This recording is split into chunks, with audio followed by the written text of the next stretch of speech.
Bonjour, dans cette vidéo, on va aborder un sujet astrologique important. Il s'agit de la nouvelle lune du 1er février qui va se dérouler dans le signe du Verseau, mais elle est conjointe en orbe serré, ou plutôt en orbe exact. Elle est donc conjointe à Saturne, la planète de rigueur, de discipline, d'ordre, de l'esprit conservateur, du pragmatisme, de la froideur, et par extension, Saturne pourrait aussi indiquer les conditions de vie pénibles et la condition d'un souffre-douleur, ou voilà, comme si on était tous un peu disons, sous le patronat de quelques structures saturniennes. Voilà, depuis 2 ans, on nous interdit des choses, on nous pousse à confirmer, écrire des certificats, des attestations, nous autoriser nous-mêmes à sortir, puis nous interdire de respirer, voilà. Donc ça reflète très bien le climat. Tout le monde peut se sentir comme ça, un peu, disons, maltraité par la discipline saturnienne, par l'aspect de sacrifice, de souffrance, de contrainte, de limitation. Donc ça, c'est Saturne. Et comme vous savez déjà, il y a eu dans les époques passées des châtiments des élèves, par exemple, qui étaient obligés de s'agenouiller par terre, et ensuite le maître de l'école les frappait avec un petit bâton, ou on leur infligeait la punition de rester agenouillés sur quelques grains de maïs ou quelque chose comme ça, comme quoi ça leur faisait du mal sur les genoux. Et les genoux, littéralement, c'est la symbolique saturnienne, comme le dos, comme les os. Vous voyez, donc, on est tous, et on en a marre, je dirais, avec cette donc conjonction Soleil-Lune à Saturne. On voit en pleine lumière tout ce qu'on a subi, disons, pendant une longue période. Saturne, c'est chronologiquement de périodes assez longues. Et on va revenir sur ce sujet plus tard, étant donné que j'ai choisi une symbolique tout à fait parlante et vraiment en phase avec cette nouvelle lune. Donc on a Soleil-Lune sur 13 degrés du Verseau, Mercure rétrograde 25 Capricorne, Vénus 11 degrés Capricorne. Donc vous voyez, en Capricorne, ces planètes Mercure, Vénus ne se sentent pas bien, sauf Saturne qui est là sur son terrain, mais les autres planètes voilà, ne sont pas valorisées, c'est-à-dire leur symbolique n'est pas mise en valeur, leur symbolique est enfouie ou mise en suspens, ou voilà, on se confronte au blocage et retard en lien avec la symbolique de Mercure et Vénus. Donc Vénus est devenue directe, mais elle est toujours en Capricorne, selon transit en Capricorne de Vénus, qui nous a mis forcément devant la fragilité émotionnelle. Sous le masque de froideur se cachent vraiment des âmes sensibles qui ont été, voilà, pendant ces longues périodes, et pas seulement par l'impact des structures gouvernementales. Donc Saturne peut représenter ça, les maîtres, les juges, les structures législatives, l'exécutif, des choses comme ça. Et Vénus en Capricorne, c'est peut-être notre besoin de pragmatisme, de sécurité matérielle, concrète ou financière, qui a pris le dessus, donc au détriment d'un besoin émotionnel. Vous voyez, donc on a pu nous-mêmes faire des compromis pour nous sécuriser. Par exemple, se faire vacciner pour pouvoir aller travailler. Alors que normalement, voilà, on se disait, bon, je n'ai aucun symptôme, donc pourquoi une personne toute saine devrait faire tant de tests ou posséder tant de passes sanitaires ou je ne sais pas quoi. Vous voyez, c'est donc les compromis que chacun a fait dans le contexte actuel de sa vie. Quelqu'un, voilà, pas forcément en lien avec les mesures sanitaires, mais quelqu'un a dû faire des compromis en lien avec sa famille, ses enfants, son partenaire, accepter une sorte d'éloignement, voilà, un confinement intérieur où notre âme créative, pure, noble, notre affection, donc nos sentiments ont été quelque part cachés, mis dans l'ombre en attendant le jour meilleur pour leur expression. On a réprimé la joie de vivre que représente Vénus. Et donc c'est justement ce long transit de Vénus en Capricorne qui démontre cette longue période. Elle est là depuis, voilà, depuis le mois de décembre. Elle était rétrograde au mois de décembre jusqu'au 29 janvier. Donc tout ce climat de sacrifice émotionnel ou même de calcul émotionnel, genre on doit sacrifier quelque chose pour ensuite pouvoir fonctionner.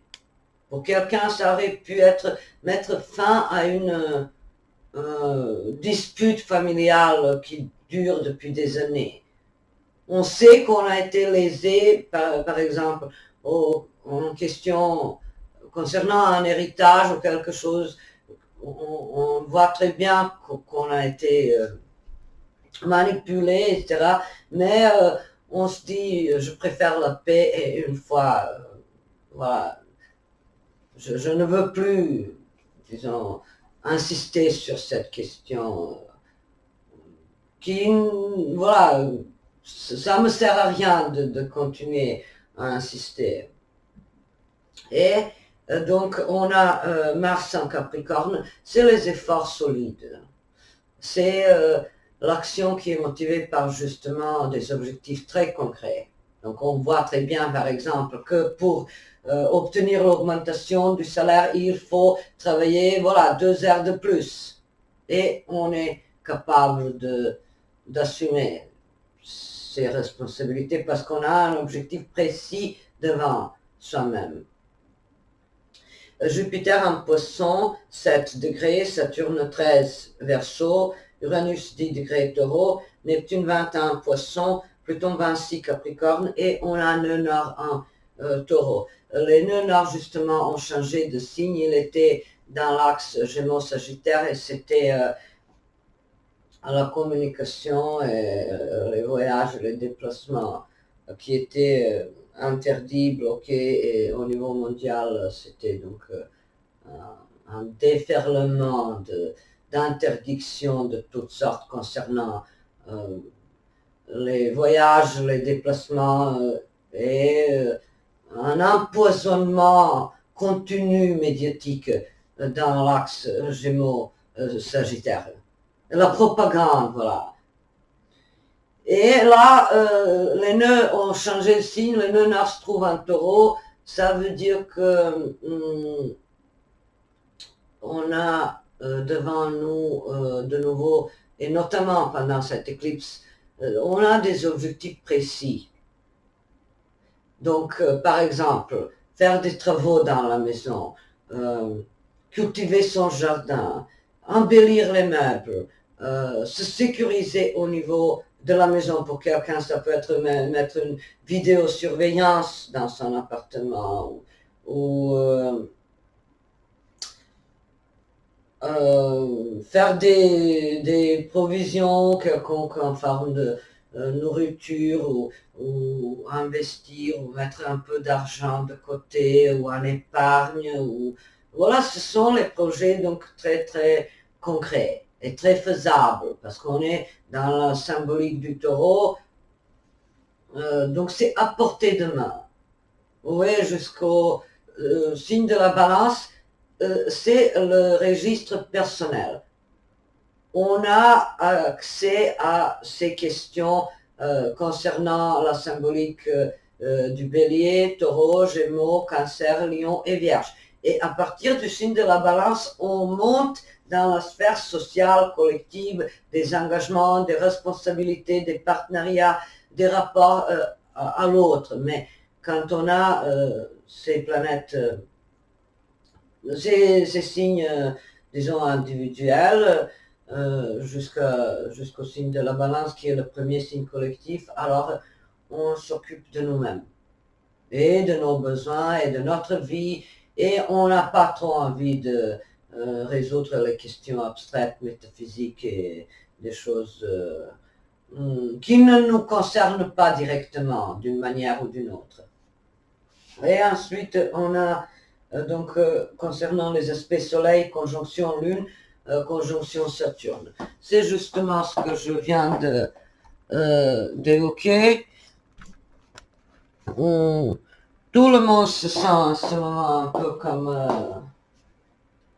un élève agenouillé dans un coin de la classe où le maître l'a mis pour le punir, voilà, puisqu'il était trop brillant et trop turbulent et trop agité. Et nous, voilà, on n'était pas trop agités avant la période de cette pandémie, mais on a subi ça. Vous voyez, avec Saturne, on subit et on se dit qu'avec le temps, ça va passer. Et forcément, on a raison, rien ne dure éternellement. On doit s'en sortir.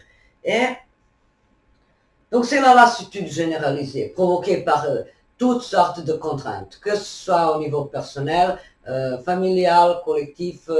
Donc Soleil, Lune, Saturne en Verseau, on en a marre. Des limitations, des restrictions, on ne veut plus. Voilà, donc le ressenti émotionnel, c'est que c'est vraiment assez. Assez, c'est assez. Mercure conjonction Pluton, un aspect du mental obscurci par l'angoisse, le traumatisme, les phobies, la peur. Vous voyez, Mercure, Pluton en conjonction et en Capricorne là, et Mercure en plus rétrograde, ça nous dit que notre mental est infesté.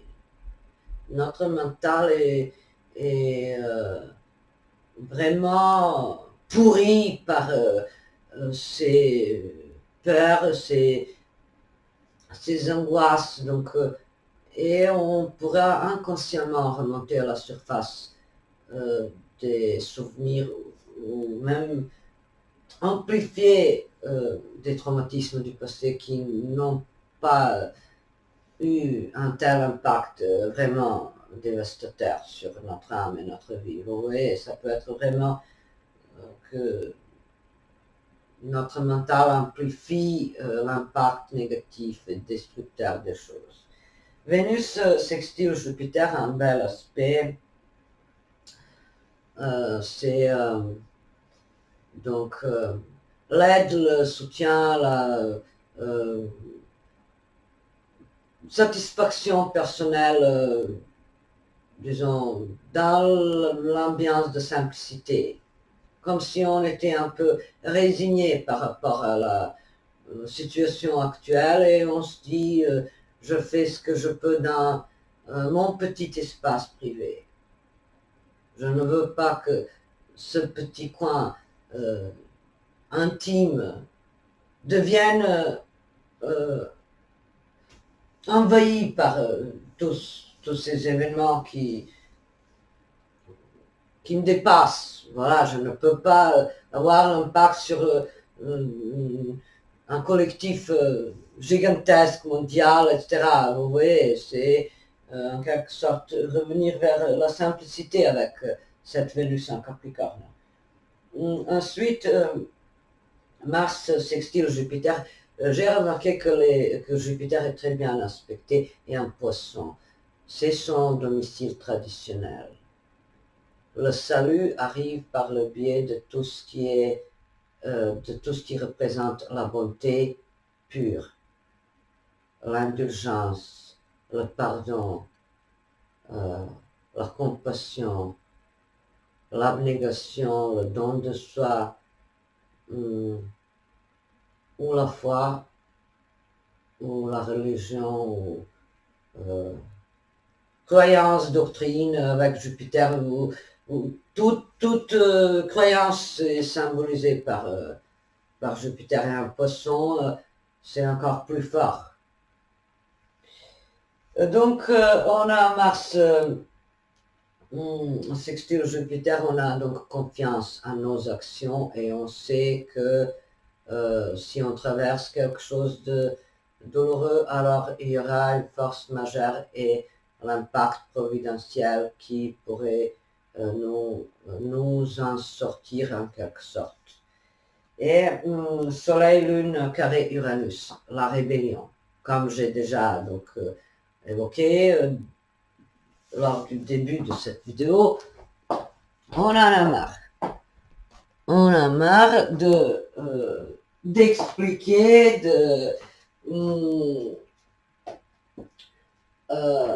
d'obéir, de se soucier si tel ou tel document, passe sanitaire est valable dans un tel ou tel endroit. Après, quelle confirmation, quel document on doit posséder pour je ne sais pas quoi. Donc on en a marre. D'autant plus que Mercure est rétrograde et conjoint à Pluton. On est vraiment complètement déjà anéanti par ces exigences saturniennes. Et Mercure trigone nœud nord et Pluton trigone nœud nord. C'est que de nouveau le besoin de se sécuriser soi-même. Donc chacun va se sécuriser à sa façon. Quelqu'un forcément va continuer à porter le masque, même après que les interdictions ont été enlevées. Dans certains pays, heureusement, on voit la petite lueur d'espoir et de démocratie. En Grande-Bretagne, heureusement, alors que dans les autres pays, on a même des exemples pitoyables des gérants qui sont soumis eux-mêmes et qui veulent soumettre le peuple à ces interdictions insensées, mais on a, et symboliquement, je dirais que la Grande-Bretagne est symbolisée par le signe du Verseau.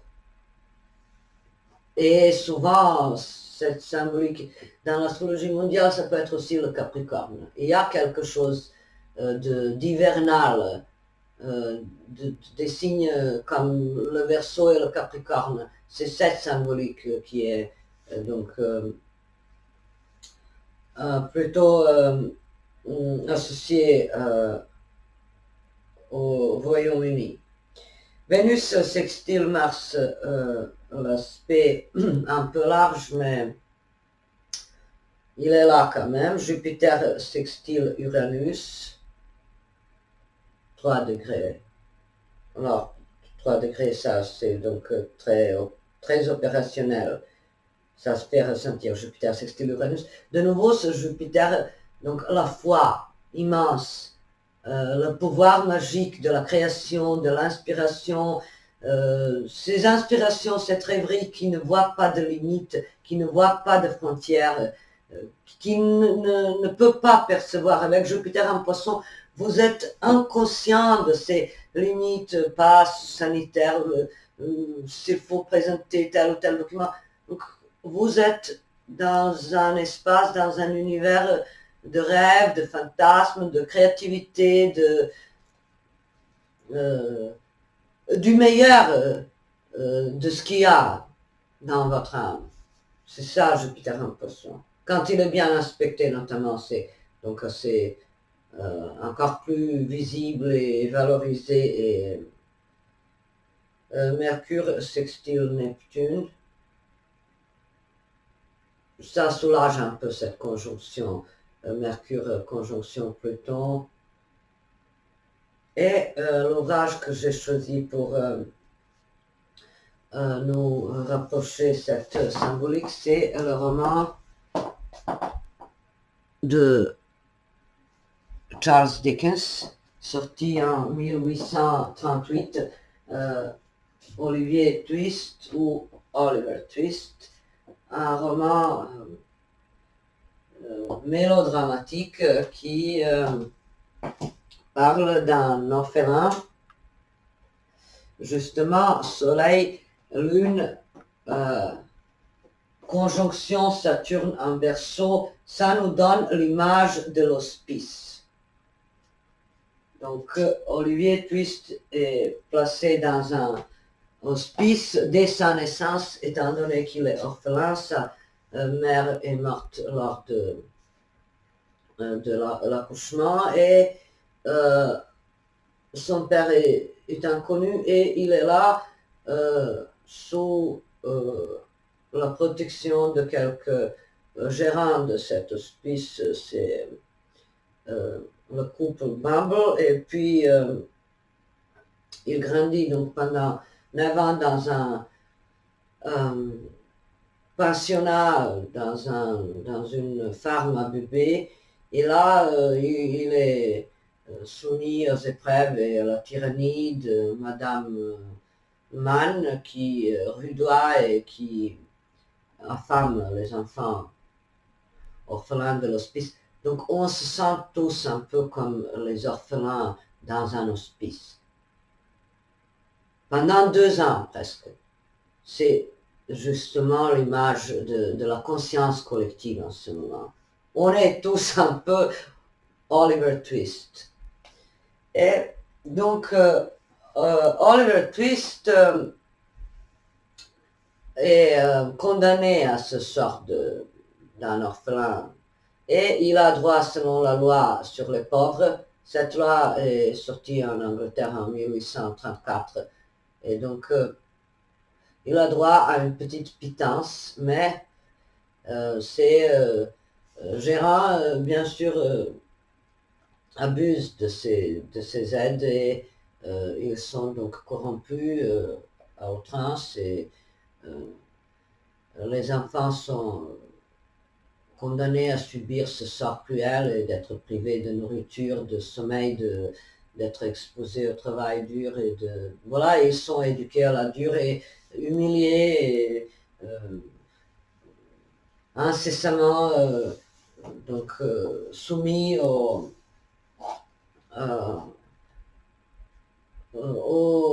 calvaire de toutes sortes, vous voyez. Et, après son 9e anniversaire, Olivier Twist devrait travailler. C'est ça aussi, cette conjonction Soleil-Lune-Saturne. Être obligé soit de travailler, de subvenir aux besoins de sa famille, soit se sacrifier en quelque sorte pour sa famille, vous voyez, avec Saturne. Ou voilà, pour quelqu'un ce n'était pas la famille, mais on se sacrifiait au nom du respect des normes sanitaires, etc. On a sacrifié une partie de notre liberté. Forcément, on verra. Et donc Olivier Twist subit le triste sort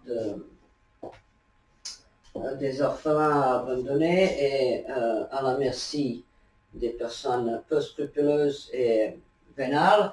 Et il est donc embauché dans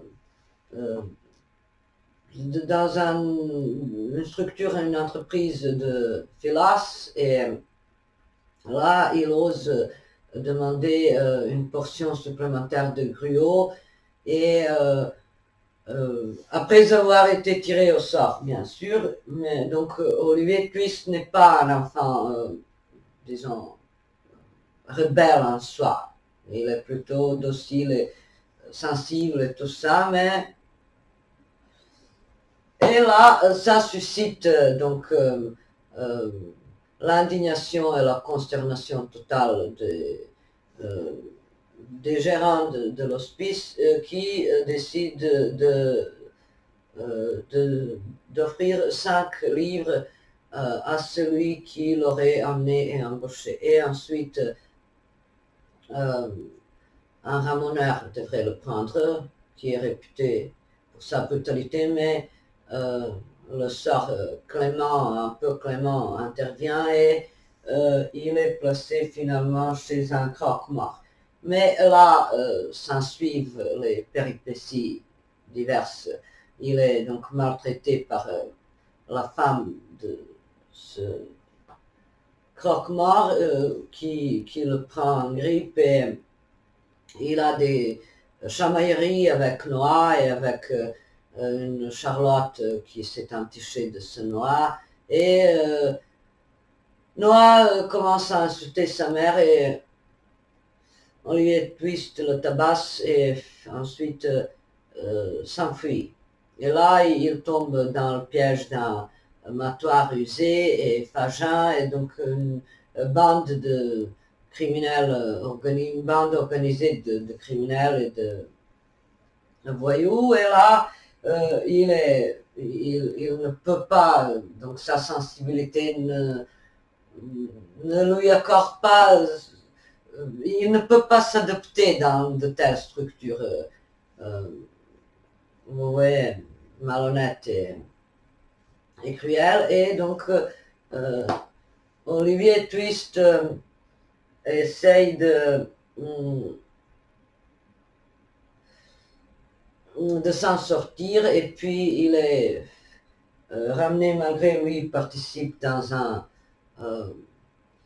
vol à la tire où donc les membres de cette bande volaient des mouchoirs et un monsieur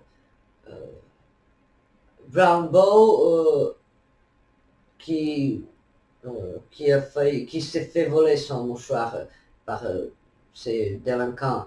Et il témoigne que ce n'était pas Olivier Twist qui lui a volé ce mouchoir, donc il le prend avec lui et il lui accorde tous les soins et la bienveillance, et donc Olivier Twist reçoit voilà, un peu d'aide. C'est Jupiter. Dans tous les contextes de notre vie, quand une force majeure ou sociale ou collective ou familiale ou un soutien émerge de quelque part, c'est Jupiter, le sauveur. Et donc, Neptune peut être aussi le salut, mais c'est plutôt, disons, le ressenti subjectif avec Neptune. Qu'on est qu'on est sorti de quelques épreuves, mais avec Jupiter, on a un peu du concret, un peu d'engagement réel de la part de quelqu'un qui nous sauve ou nous soutient ou nous offre son écoute ou des conseils ou quelque chose du genre. Donc Olivier Twist est placé là et le patron, c'est-à-dire voilà, son protecteur, l'envoie rembourser une dette auprès d'un libraire, mais il est kidnappé par les membres de cette bande de Fagin, étant donné qu'il ne voulait pas qu'il dénonce voilà, l'existence de ce réseau. Et là, voilà, des péripéties de nouveau. Il est ramené à cambrioler une maison, mais de nouveau, il trouve le soutien et la présence d'anges gardiens. Jupiter, en forme maintenant de 2 femmes qui l'accueillent et qui, donc les victimes, en fait, qu'il voulait cambrioler. Mais, et cette conjonction Mercure-Pluton peut nous, justement, nous décrire cette délinquance des mineurs ou cette, voilà, des personnes qui sont entraînées dans les réseaux, voilà, criminels, mafieux, quelque chose du genre. Mais, comme on dit à l'astrologie, avec Neptune, vous avez des réseaux de toutes sortes de voyous, de trafiquants, c'est des réseaux. Mais avec Pluton, c'est la personnalité même ça peut être le guide de quelques structures, par exemple malveillantes. Donc, ça peut être une personne qui éveille le dégoût le plus profond, l'aversion. Vous voyez, avec Pluton, ça peut être donc vraiment l'incarnation de la pureté et tout ça. C'est justement, je dirais, Mercure, conjonction Pluton, c'est Olivier Twist dans les au piège de Fagin et de ce réseau criminel. Et donc, notre jeune héros est heureusement sauvé de cette triste perspective d'une vie dans le mal. Et on a d'autres personnages qui incarnent tantôt le mal, tantôt le bien et tantôt les intermédiaires. Et comme dans les aspects actuels, Mercure, Pluton, ça pourrait être le mal, et avec Jupiter, on a donc Vénus sextile Jupiter, Mars sextile Jupiter, et on a Jupiter sextile Uranus, c'est le bien. Et Soleil, Lune, Saturne, c'est se sentir comme l'orphelin, comme vraiment comme ça, ballotté par les propriétaires de l'hospice. Où nous sommes donc dans l'hospice depuis voilà 2 ans et on verra si on va s'en sortir et comment. Et finalement, Olivier Twist apprend que Monk est son demi-frère et que il a une tante, voilà, c'est justement cette femme qui Mélis, c'est quand ils voulaient cambrioler leur maison, donc il a été sauvé par ces 2 femmes, dont l'une est en fait sa tante, et donc Olivier Twist à la fin s'échappe à cette triste vie de criminel et de pègre, et voilà, il est donc de nouveau reçu par monsieur Brownbow qui dès le début avait un bon cœur et avait donc la compassion tout à fait humaine pour le sort tragique d'Olivier Twist. Donc cette symbolique Soleil, Lune, Saturne, conjonction presque exacte, je vérifie ici. Voilà, c'est la conjonction exacte. C'est toute condition de vie pénible. Ça pourrait symboliser donc les exploitations minières, les ouvriers mal payés, sous-payés, exploités, tout comme Olivier Twist justement dans ce roman.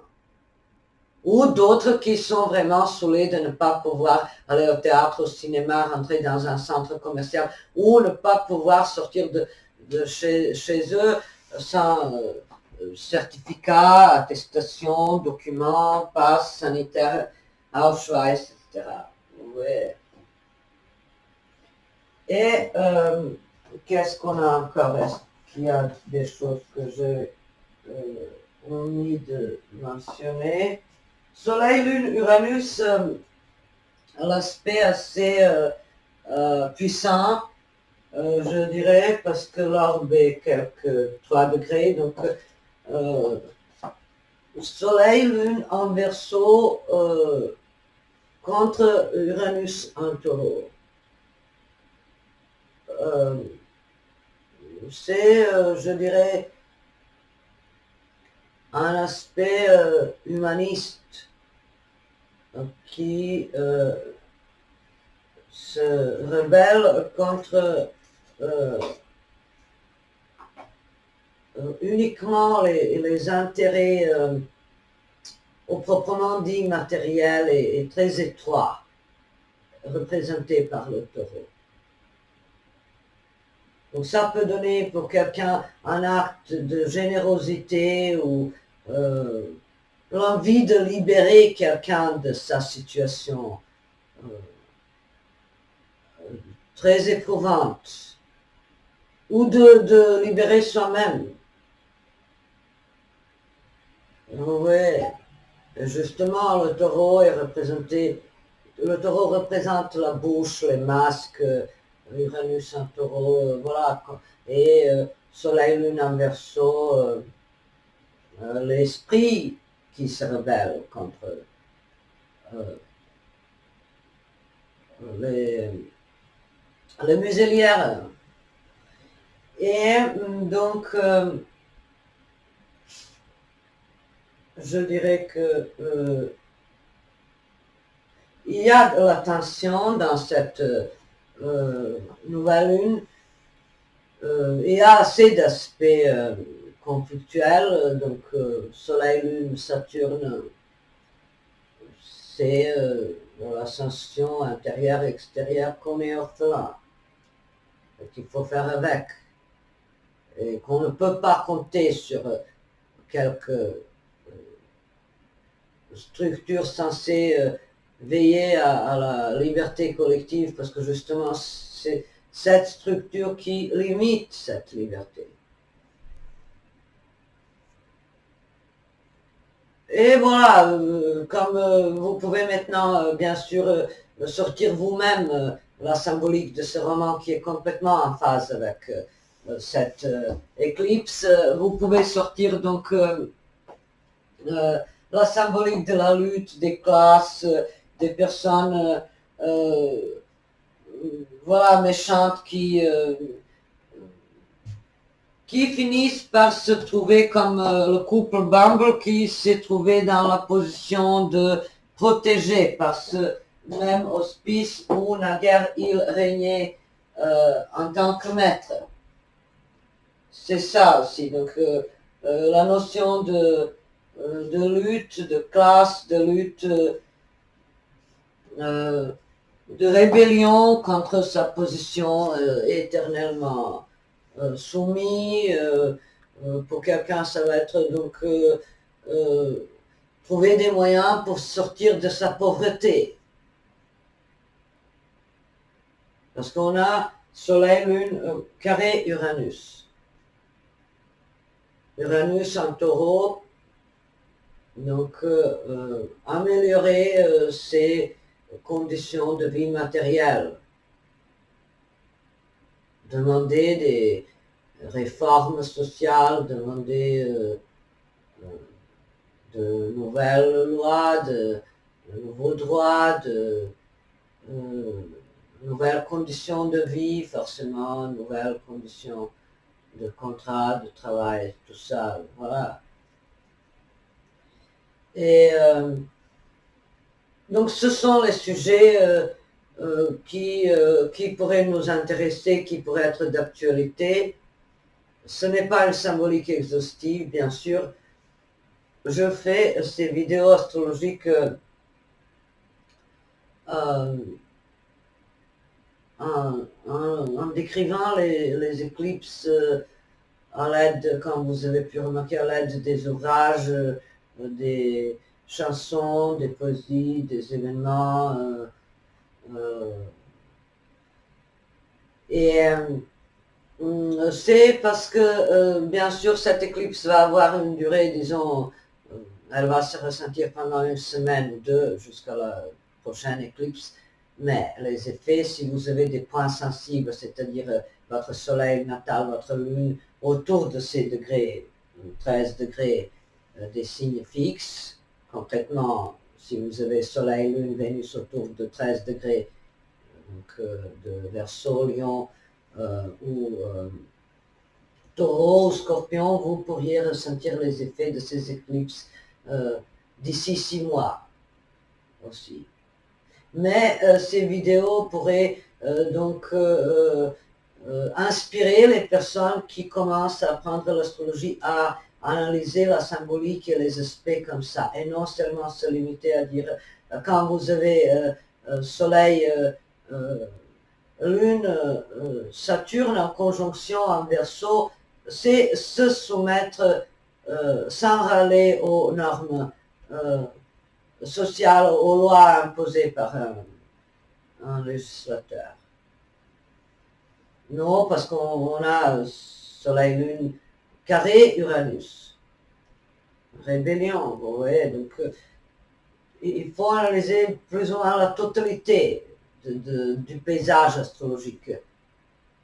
Quand on veut avoir vraiment, quand on veut sortir un sens, et pareil pour l'analyse de n'importe quelle donnée astrologique, que ce soit thème natal, thème prévisionnel, les transits, les révolutions solaires, les révolutions lunaires, on doit comme ça trouver plein de symboles et ensuite regarder les autres aspects qui vont nous aider à éliminer une symbolique inhérente à tel ou tel aspect qu'on a analysé au préalable.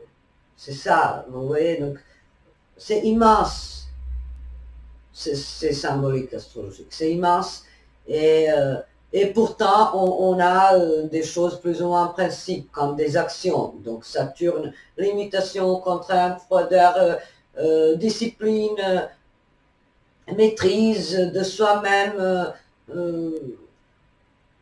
pragmatisme, vous voyez, et ensuite on ajoute voilà, d'autres symboliques symboliques sur tout ça et comme ça on construit un tableau.